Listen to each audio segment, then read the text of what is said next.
Hi there, Glocal citizens. Welcome back to the podcast that inspires a borderless mindset around manifesting a new world.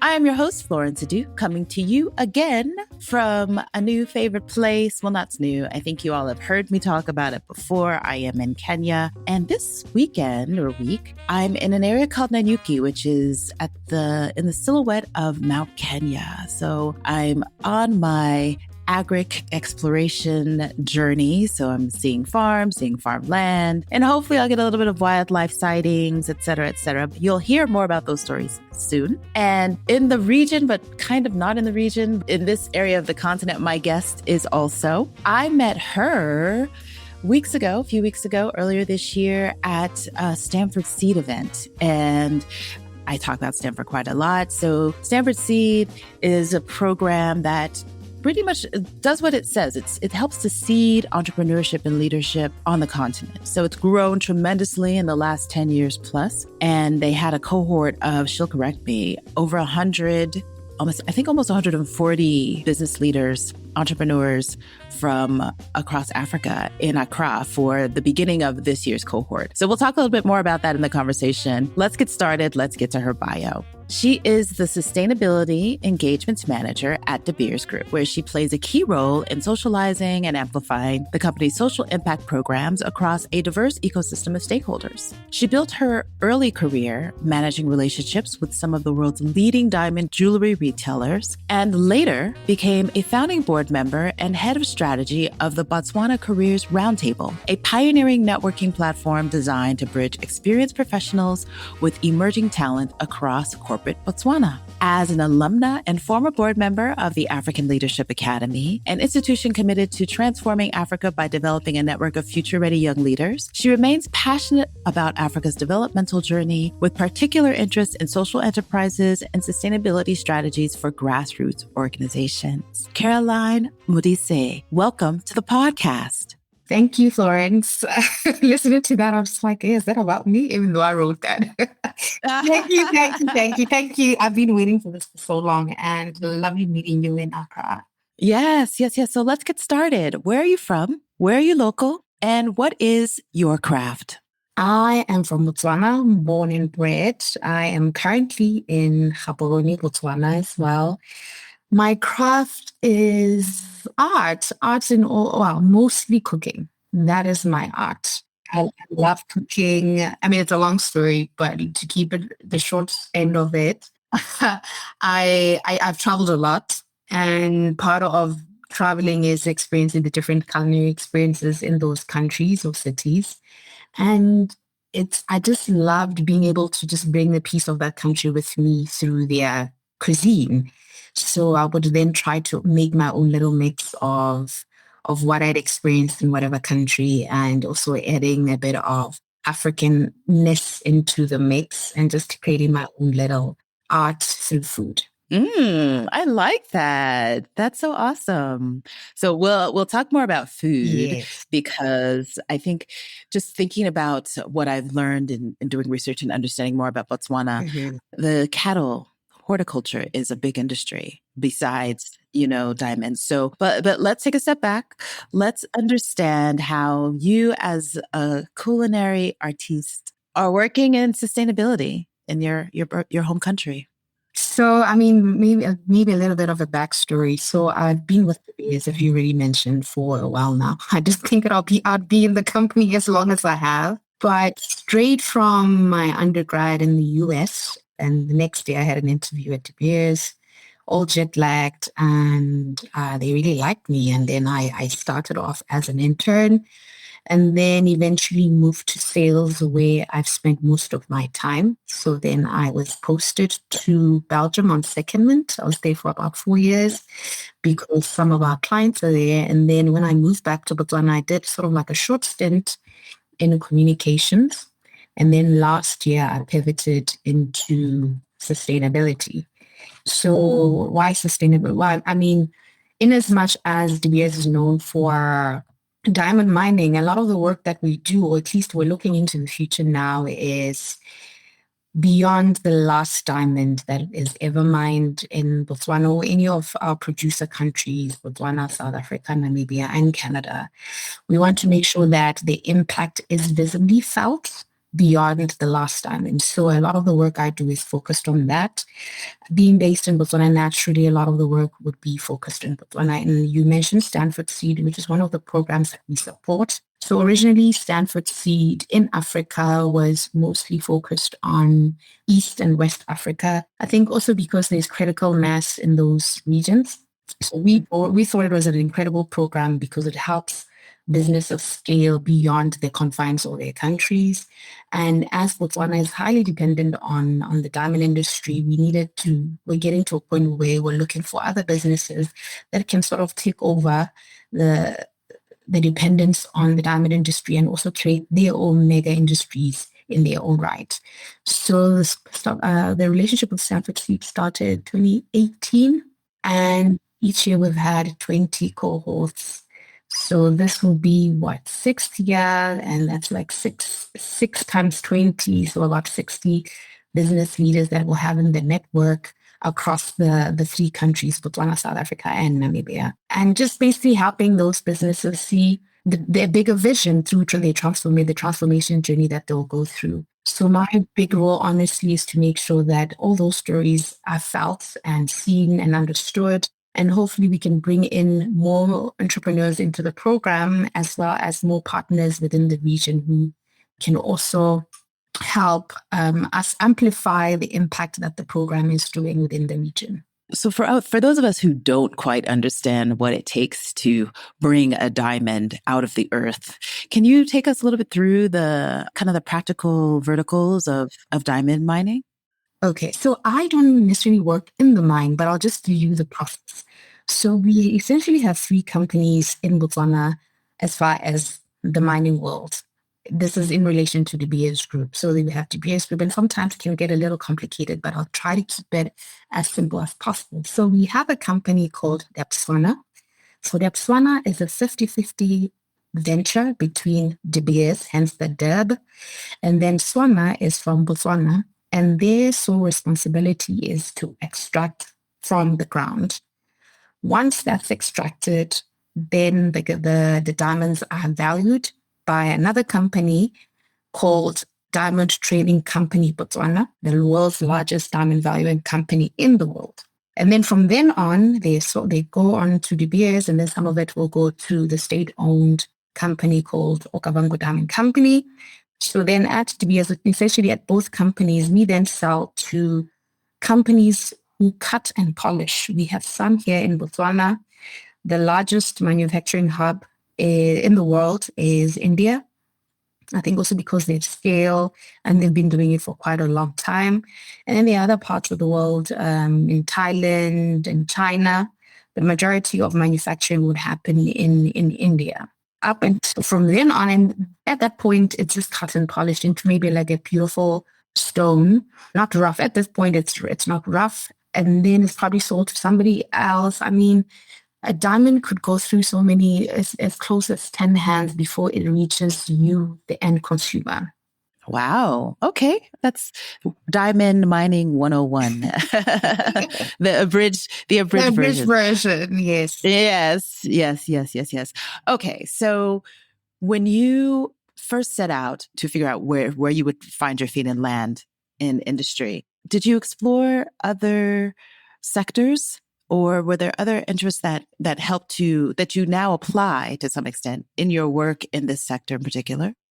I mean, what it has helped, because I've been in the mining sector for pretty much my professional time. Yeah. Pretty much I graduated, came back home and joined the industry. But what I find is that no areas are the same because it's such a large organization and participated essentially across the value chain. So because I've assumed different roles within the company, I find that my experience in sales is totally different from what I'm experiencing. I mean, the great thing is I get to work with people. In sales, I was working mostly with our customers who we call site holders. In communications is more of an inward thing, trying to capture a person's voice and be able to speak in a way that makes sense, that would resonate to their audience. And then now it's in the sustainability space where I'm more actively engaged in communities of all kinds, whether it's government or private sector or just the general public. So it's, and the one thing, and also living in different countries, you sort of add in that cultural background, being able to understand cultural nuances, bring them into the mix. And, you think about, you're more cognizant of your approach, working with different communities, learning who they are first, how they do things, because a lot of the time, I mean, there's an inclination, especially when you're doing sustainability or community work, come in with the savior complex. However, our whole premise is to ensure that people are empowered and they take on ownership of those initiatives. I mean, I remember when I studied, my background is economics and political science. And one of the things that I carried with me since my undergrad is one of my professors, which said the best incentive is ownership. And that is the same approach that we have with working with communities, because it's one thing to just come in and say, oh, by the way, we have something for you, other than say, actually, let's co-create. Because I think there's a lot of value in co-creation. I don't know if you know the story of the washing well, the way people came in and said, and it's an old folklore about, yeah, where they said, oh, these ladies have to walk too long to go get their water. And meanwhile, they actually valued the walking because it was time for them to just relax without their husbands. And I think that's a very important thing to remember when working with communities. Even when I went and did my MBA because I just felt like I needed a different challenge. Funny enough, after my undergrad, I'd originally thought I would go to do my master's. And my master's was originally going to be in international development. I got into a couple of schools in the US, but then I decided I would defer. I'd only been in school for so long. That's the only thing that I didn't have a lot of professional experience. So I deferred for a year thinking I'd go back after a year. I never did. So I decided, well, that's it. And then when I finally decided to go to grad school, I went to the MBA route because I just felt it was necessary in terms of the trajectory of my career, where I was looking whether to start or to be quite instrumental in how an organization moves and sees itself. So in a way, that in itself has influenced who I am today and how I choose the type of work I choose to do. I guess that kind of answers my why the where question. And I kind of took it in a circuitous fashion to find out that why the way. But a lot of the motivation for asking that question was a little bit of really understanding what your local is like, because you went to school in the U.S. and then you decided you would come home. Tell us more about your local in Botswana. You're my first guest from Botswana, so we're curious. Tell us about your local. So, funny enough, I mean, most of my schooling life has been in Botswana. Like I said, I was born and bred, from preschool up to high school. I went to schools in Botswana in a place in a town called Kalape. And it was a small, I mean, Botswana's population is actually very small. We're about plus or minus 2 million. So in terms of landmass, I think we're the size of France, I believe. That's a comparison of what I've heard. And it was a town where our electricity is produced at a company called Botswana Power Corporation, and where my father worked, and my mother worked in a bank. So, eldest of two siblings. And then I heard of, I mean, funny enough, I told my parents that and I know this is probably not the best thing to say, but I didn't want to go to university in Botswana because it just always felt as though people ended up in careers they didn't like. So for me, that was to leave the country to experience something. And I've always been curious. And indeed, when I was in senior high school, I learned about a new institution called the African Leadership Academy. So I applied, not thinking anything of it. And in my senior high school, we do O-levels. Is it O-levels? It's not O-levels. I forget what. Cambridge. And that essentially would have been the last year of my high school. But I decided I wanted more. I wanted more for my life. I wanted more for my country. And I actually can't even tell you where I got that motivation, just wanting more. I believe there was more to life than what I was experiencing in my small town of Palape. And I guess maybe even TV was an influence in a way. And yeah, and then I went to South Africa in Johannesburg to that school, African Leadership Academy, for an A level course. But what was special about it was that beyond the A level, the standard education approach, there was an element of entrepreneurship, African studies. And I think, in fact, that was probably the first time where I was introduced to African studies in that manner, where I wasn't just studying about the history of of Africa from just a Botswana context, but from a holistic African context. So that was amazing. And also the school basically has students all over the continent. So basically you have Little Africa in that institution. You are socialized in a way to think of yourself as not just a Motswana, but as an African. So that sort of formed a lot of added on to the little curiosity I had as a young girl.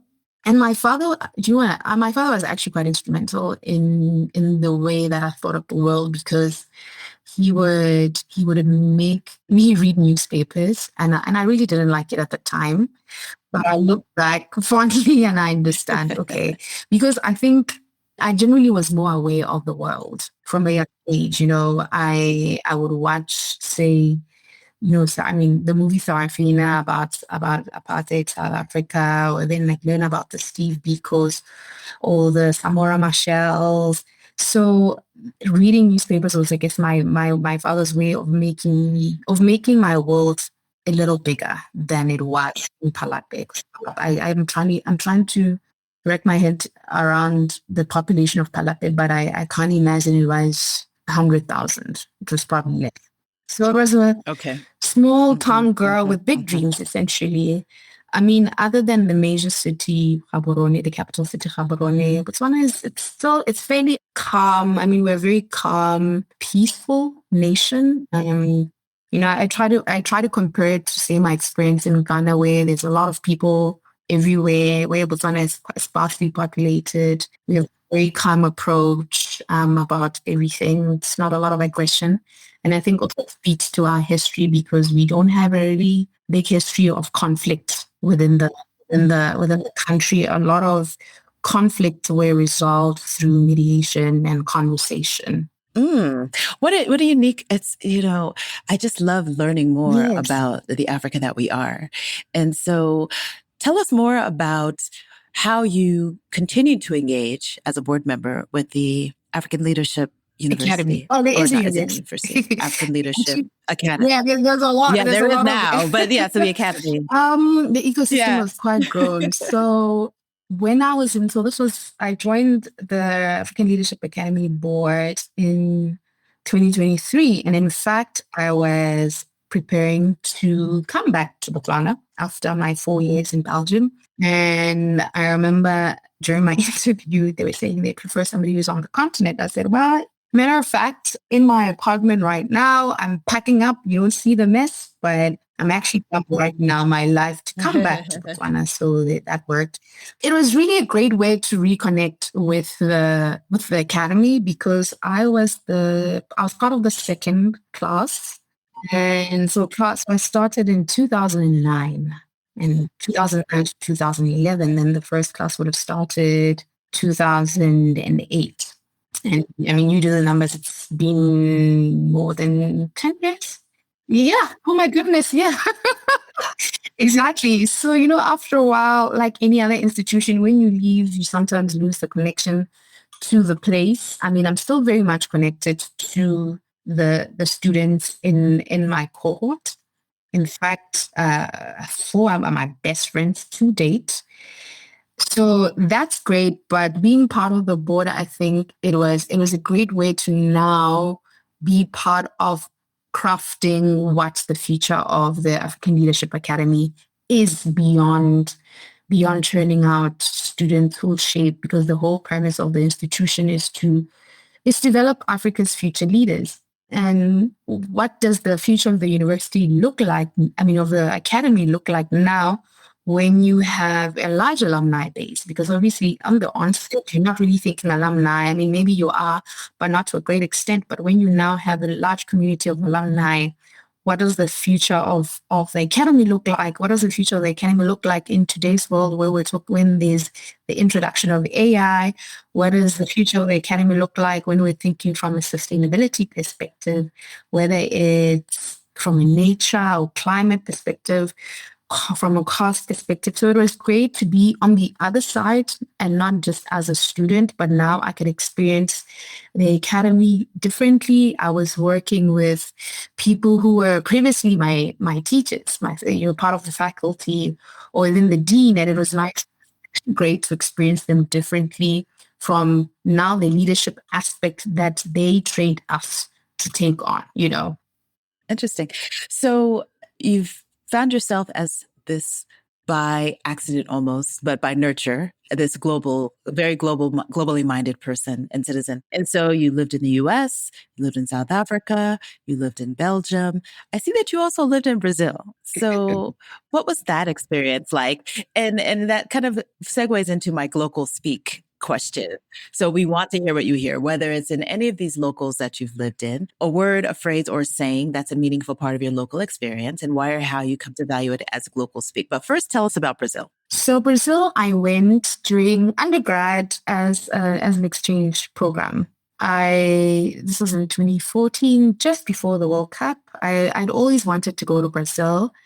I feel like I manifested it. A lot of the places I've been to, I just feel like, I've always wanted to go, and somehow it just turned out that way. And in Brazil, our program was based in Rio de Janeiro. And I lived with a Brazilian family. My host mother was called Regina, and her daughter, I think she had another son, but he lived elsewhere. The son's actually a chef. I mean, though I never got to experience his food, but the family didn't speak much English. Right. I didn't speak Portuguese, not a single flavor of Portuguese. So that was baptism by fire, because I remember the first time, I think there was slight delays with our flights coming in from New York. And I was so hungry because I thought I would have arrived earlier and I wouldn't have been as hungry. So anyway, I got in and I tried to sign language my way into asking for Wi-Fi so I could Google Translate. Yeah, please have food. I'm really hungry.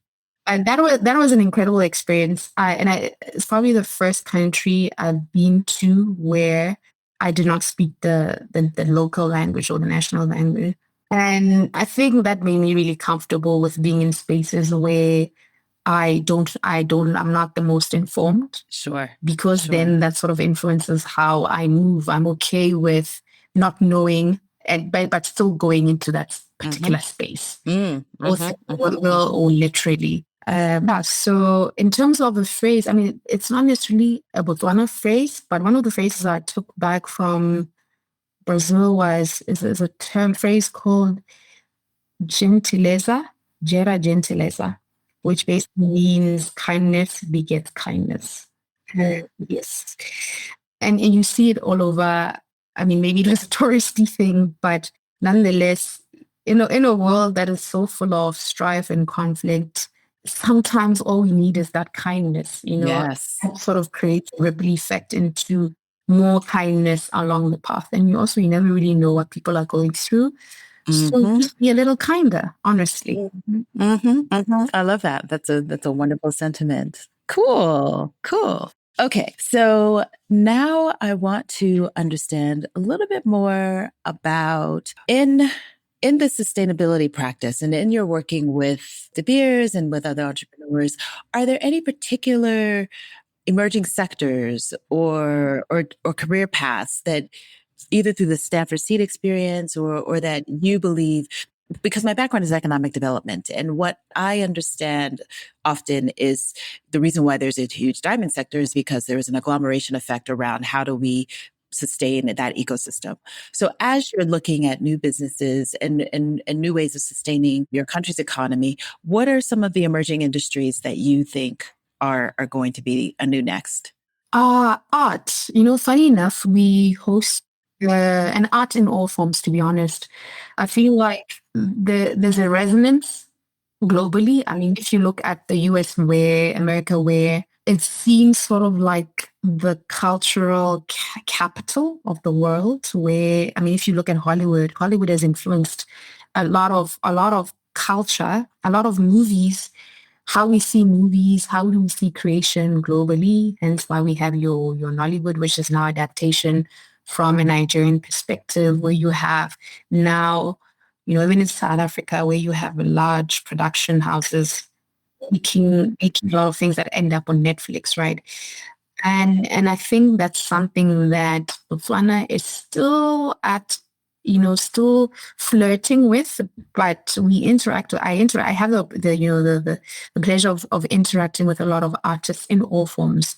And I think bringing closer to home, we had a program called the Shining Light Awards. And this competition basically was to sort of start create a legacy, or not necessarily a legacy, but to have more people from the diamond producing countries where we operate in it. So South Africa, Canada, and Namibia and Botswana, to be part of the entire diamond value chain. So obviously we have participation in mining, in cutting and polishing to some extent, but we don't really have a lot. I mean, I don't think you've heard of a Botswana who's designed jewelry, diamond jewelry specifically.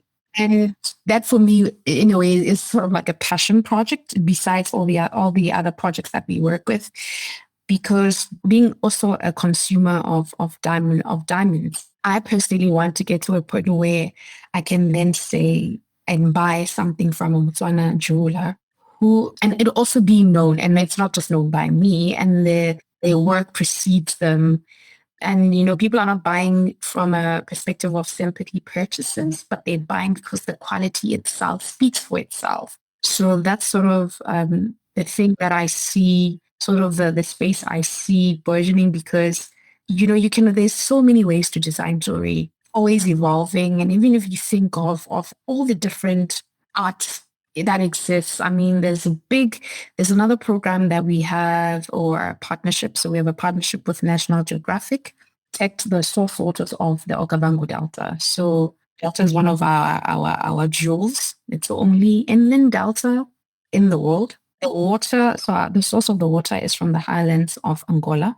And in that, if the water from Angola is not protected, that basically means that the water, by the time the water comes into Botswana, it's contaminated, which affects biodiversity and ultimately our tourism industry. So the Delta attracts a lot of tourism, particularly from the West. But besides the nature aspects, there's sort of like a livelihoods aspect where we have a group of young people in the area who are called the Ngashi storytellers. And they go around the region taking pictures of the environment. That's the environment they grew up in. And it's sort of a way of, I mean, a lot of the time people come to Botswana and tell our stories, but it's for them to tell their stories in their own voice. And it's, I want to see, so they take the most amazing pictures. And in my perfect world, I see a lot of those pictures being sold or auctioned in most the prestigious auction houses for art, or Sotheby's, or you can name it. So that's why for me, art, I feel like, is an untapped market, but it is growing, though the progress is slow. Because I mean, you're African, a lot of the time when you tell parents, I'm going to study art, they just feel like you're wasting time. With time, I feel like also that is the way that, art allows us to preserve culture. You know, so in 10, 20 years, when whatever this Botswana will look like, we can look back at the art and then understand our culture, our history as a nation. So for me, it plays it's twofold. It's from an economic perspective, I think there's great opportunities there. But from a cultural perspective, it's a way for us to preserve our history as a nation. I'm going to tell you, listeners, you're going to have great show notes because there's so many gems. I can't wait to do some more research and add this to the show notes, because storytellers are, I think, my own heartstrings. And so I'm always so very interested in those that are and able to share particularly Pan-African stories. And so let us ask more about where you find that you hack your mindset. something that you do, something you practice, something you know of, something you would imagine? How do you hack your mindset? Two things. Well, a couple of things. Cooking obviously is one of them, but maybe something else that I haven't really shared. I work out. I found that it's a way for me to center myself. Working out, whether it's a walk or actual working out, and especially when things get a little busy, I always find that working out centers me. I feel like it's a way of honoring my body, that the body that I'm in, the body that allows me to do so many things. So there's that, as well as traveling, to be honest, because it's through travel that I get to experience the world. I like to learn how people think and why they think the way they do, and the things that have shaped the environments that have shaped the way they think, and being able to just learn from that and take what I think serves me and take it on with on this journey called life. And then cooking. I don't go out much. I used to travel a lot for work, so it sort of got to a point where I just missed home cooked meals. And even on the busiest days from work, I'll come home, I'll start making something, and just through that, I feel like myself again. Yeah. So tell us, what are some of the traditional, like very Botswana dishes? So we have one that is often eaten at traditional ceremonies. To be honest, all ceremonies. It's London meat called siswa. And then I'm from Muchudi, that's my home village. And we also eat another traditional food called ding, which is sort of like fermented sorghum meal. So sorghum can be prepared in many forms. It can be more liquid, have a more liquid consistency, like a porridge, like a porridge, yes, and then or like a more thick consistency. So thick would typically be something you eat during lunch or dinner, and then porridge would be the morning. Eat a lot of greens. My mom told me that when she was expecting me, she ate a lot of greens. We call that morojo. Yes, morojo can come in different forms, whether it's spinach, whether it's there is the greens that come from, I think, from green beans, and the leaves you can actually either eat it dry or in the original form, like not dried out. So that's the form of morojo, and my aunt makes the most amazing morojo. I did now. I feel like I'm forgetting it. We eat honey worms, for instance. Eat okra. So what are the spice profiles? Because I'm now in Kenya, and I think there's quite a bit of South Asian influence on some of the spice profiles, but generally I find that I haven't come across like a very spicy profile here. So what is the spice profile in Botswana? It's actually very neutral. We don't our traditional food is really not spicy at all. Typically, when you're seasoning, you're just seasoning with salt. Okay. That is it. Okay. Yes. So we don't have a really spicy palate. I think I'm trying to think what the origins are, but the first inhabitants of Botswana are Basara. And Basara or the San. And when I imagine their cuisine, a lot of it is using what nature provides. There isn't a lot of spice in that profile or cuisine, right? Or what the land delivers, right? So because we have quite a bit of peppers on our side. Exactly. Yeah. So pepper is not really something that's synonymous with Botswana or the region. Or maybe let me say the region. Not so sure about South Africa or the surrounding countries. So yeah, just mostly salt. Honestly, anything else would be influences that we have as people as we experience different cuisines. Okay, I got it. So it's a lot more technique focused then, exactly, right? So exactly. Yeah. Yes. Yeah. Cool. Okay. Very, very interesting. So you spoke about your aunt, and this episode is part of my March Her Stories series, which every March I dedicate to women and stories that women are telling and in leadership and et cetera. So tell us about what it is like to be a woman in leadership, and what your history of working with women in leadership in Botswana has been like. I love it. I mean, I've mostly had positive experiences. In fact, yesterday my birthday was actually on Monday. Oh, happy birthday. Thank you. And over the week, I've just been, reflecting as you would around birthdays or around just the people who have influenced me, who have shaped me, who have supported me. And, when I look back, a majority has been women. I mean, obviously, men have also played an instrumental role, particularly working in a predominantly male industry. But I think for this, I remember when I first joined the BS, not even before, even during my interview, the experiences I had, there was, so going to the interview, in fact, my aunt took me, the aunt that I said makes the most amazing morohwa. I was staying with her at the time, and she took me for my interview, and she stayed and waited thinking that, oh, by the way, this is just going to be an hour and then we'll go home. So anyway, I meet this lovely lady called Unami. And she often reminds me I was a kid when I first met her. And she just was the most lovely person. And then I went on to my interview. I mean, I really don't even remember the interview itself, but I just remember the warm reception. And then I was handed over to somebody else who then was like, oh my gosh, she was so excited to see me. And she said, oh, it was Rebecca. We went to lunch. I went down to the cafeteria, and I'm just thinking, I'm just here for the interview. How am I here? She's introducing me to her colleagues.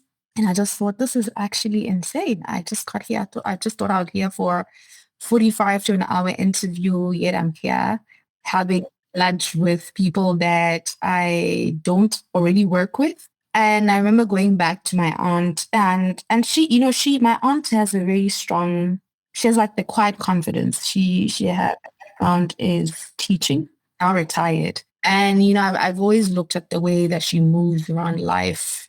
She goes for what she believes. She doesn't wait. She's not married. And I think in today's society, where sometimes there can be a pressure to follow a certain lifestyle or route of life. But she's never waited for a man to come and help her build a house. And I probably have never told her this, but I've always found that inspirational. Even at work, even my boss today, she is incredible. I think we work well together because she understands that I like to just reign freely.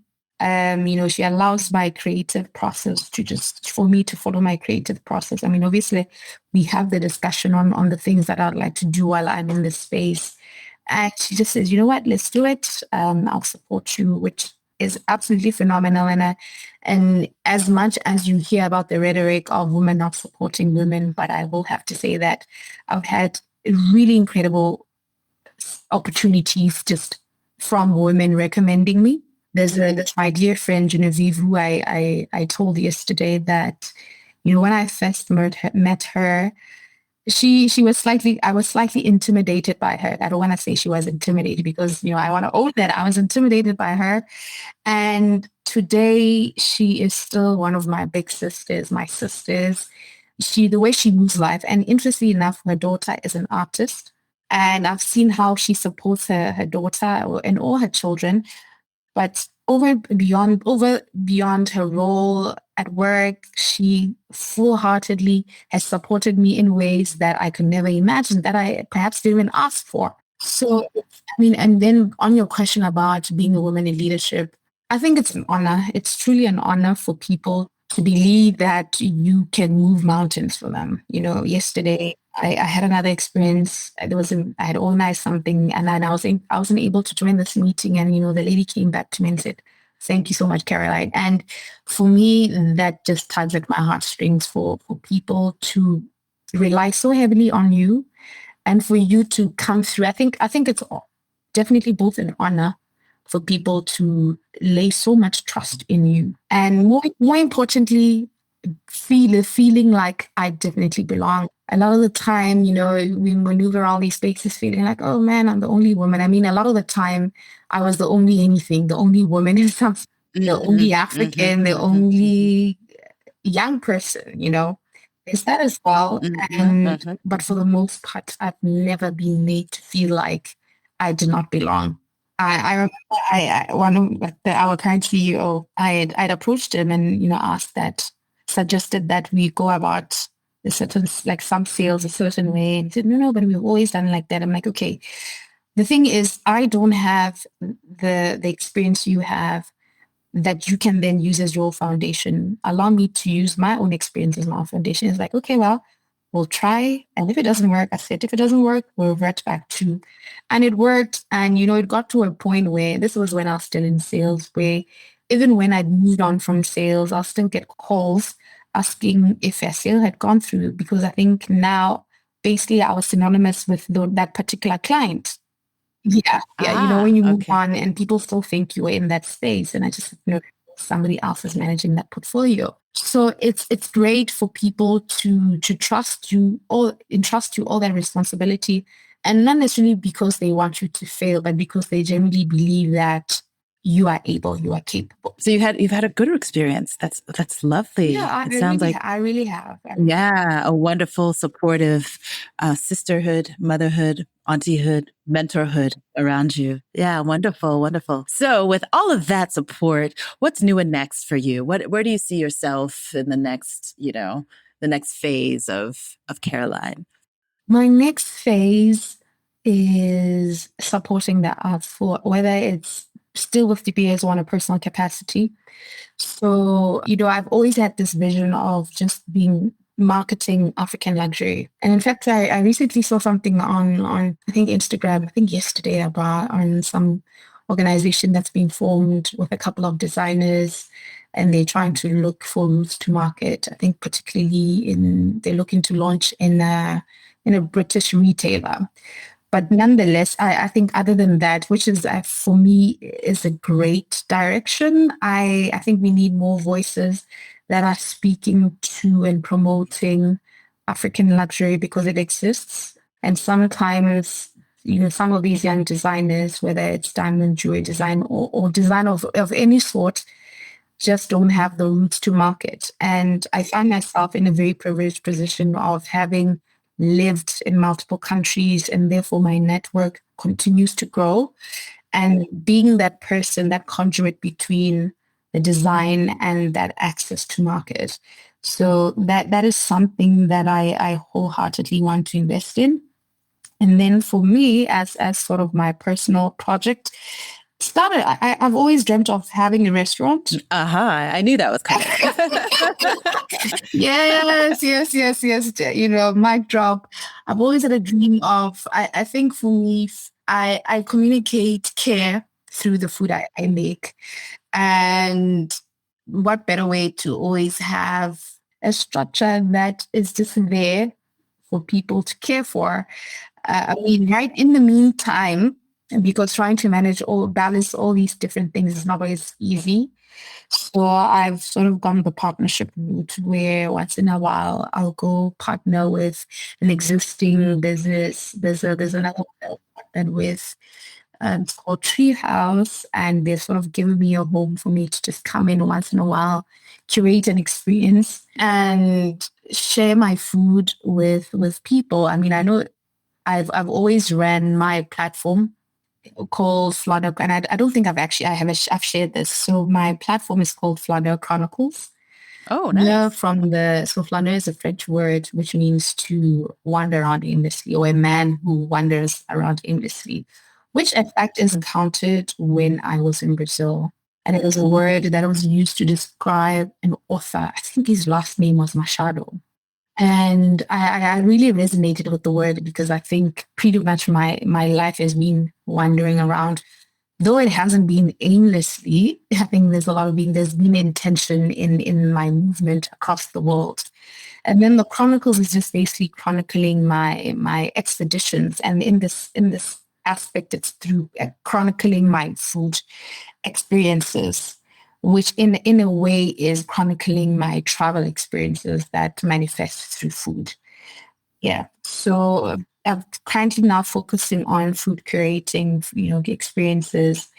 And Treehouse has been very instrumental. I think he's the sort of got me back into my cooking groove. I recently hosted a brunch start of the year. And then I am putting together an experience for a health event next week. So I'm really putting all my effort in in getting people to understand my brand, who I am as a person, but also who I am through the food I make and what motivates, what inspires the things I make and how I make them. Nice. Again, these show notes are going to be rich. If you're ever in Botswana, you're going to need to go to the treehouse. You're going to need to follow all those wonderful things. So I know our time is starting to move away from us. We also, you started to speak more about what you do when you're not kind of on the clock 9 to 5, but I always like to ask, are you a reader? Are you a watcher? Are you a listener? And what are some of your favorite reads, watches, or listens? Or what else do you do to feed I am a reader. You know what? I have been a reader, and then it got to a point where, so when I went and did my MBA, the reading dwindled down. I just felt I was reading too much, and I just needed to breathe. So I'm currently reading, oh my goodness, I can't believe this book is escaping me. It is an amazing book. Wait, give me a second. Apparently it's one of Oprah's bestsellers. It was released in 2023, The Covenant of Water. Yes. Okay. I love it. I think people should read it. I currently am still reading it at the moment, but the things that I've read, the whole story, the way that it's written, it's by an author called Abram. I guess I don't think I'm actually saying the last name properly, but the book is called The Covenant of Water. Yes. Another guest has mentioned that as well. So, oh really? Yeah. And now that you've mentioned it, I'm like, okay, I got to go pick this one up to myself. Yeah, no, absolutely. I think the writing is different from anything that I've ever experienced, and I think that's what that caught my attention. And then listening on a normal basis, I'm listening to Beyonce. Okay. That's pretty much what I listen to, but I'm really fluid though with music. I like learning about new music. I love Kate Renata. My sister introduced me to Kate Renata. I was just recently listening to another Summer Walker song. I've just seen her floating around, give the music a chance. I'm enjoying that as well. Yeah. Okay, those are good. Those are great suggestions. Thank you for that. Okay, so Caroline, before we sign off, do you have any last thoughts that you'd like to share with our listeners? I think my last thought is embracing life. Life is for the living. And, one of the things that I've come to learn and I think this might resonate, is we plan life. Obviously, we have all these ideas. The life I'm living now is beyond anything that I'd ever imagined. And I'm not complaining. I think you sort of allow life to lead you sometimes. I know we have all these plans, allow life to lead you and just flow, like water, just flow. And I think a lot of the way I feel is influenced by the book I'm reading, to be honest. Yeah. And that is the power of storytelling. I love that. Yes. Thank you so much. We wish you all the best. Thank you. I absolutely love this. Yay. And hopefully we meet each other soon, and hopefully you come to Botswana soon. Yes, I would love to. I would absolutely love to. All right, Glocal citizens, this has been another episode of the podcast. You can catch us Tuesdays with new episodes at glocalcitizenspod.com or wherever you get your podcasts. Please like, share, subscribe, leave us a review. Check out the show notes. I mentioned it again. And until next time, bye for now.